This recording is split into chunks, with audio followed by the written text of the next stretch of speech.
ఈరోజు AP JAC state chairman comrade Vidyasagar, జిల్లా AP JAC chairman Akuri Srinivas ఆదేశాల మేరకు ఉయ్యూరు తాలూకా యూనిట్ జేఏసీ కూర్పునకు సమావేశం జరిగింది. ఈ జేఏసీ పరిశీలకునిగా జిల్లా ఉపాధ్యక్షులు సునీల్ కుమార్ మరియు ఏపీ జేఏసీ జిల్లా కో చైర్మన్ బి లంకేష్ వ్యవహరించారు. ఈ సమావేశంలో నందు ఉద్యోగ, ఉపాధ్యాయ, కార్మిక, పెన్షనర్లు మరియు ఆర్టీసీ సిబ్బంది అన్ని సంఘాల నేతలతో కలిసి జేఏసీ ఏర్పాటు చేయడమైనది.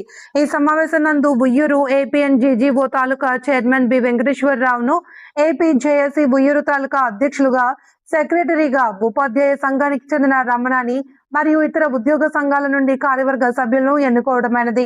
ఈ సంఘం యొక్క ముఖ్య ఉద్దేశం రానున్న కాలంలో సమస్యల పట్ల ఐక్యంగా పోరాటం చేయటకై నిర్మాత్మకంగా జేఏసీ ఏర్పాటు అయినది. జేఏసీ ఉద్యోగ, కార్మిక, ఉపాధ్యాయ, కార్మిక, పెన్షనర్ల హక్కుల పోరాటం కొరకై చేయుటకై సమిష్టిగా జేఏసీగా ఏర్పడమైనది.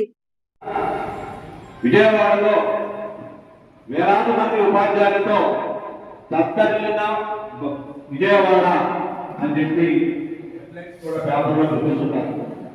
అలాగే అక్కడ చైర్మన్ గారైనటువంటి విద్యాసాగర్, రాష్ట్ర అధ్యక్షుడైనటువంటి విద్యాసాగర్ గారు కూడా ఆ సమావేశానికి రావడం. ఆ సమావేశంలో వక్తలు ఏం మాట్లాడారంటే, ఉయ్యూరు తాలూకా నందు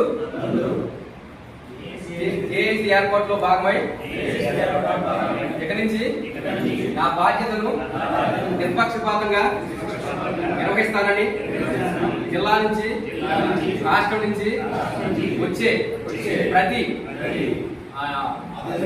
ఆదేశాలను తూచా తప్పకుండా పాటిస్తూ ఉద్యోగ, ఉపాధ్యాయ, కార్మిక, పెన్షనర్ల బెనిఫిట్స్ కోసం పూర్తి స్థాయిలో పాటుపడతానని ప్రతిజ్ఞ చేస్తున్నాను.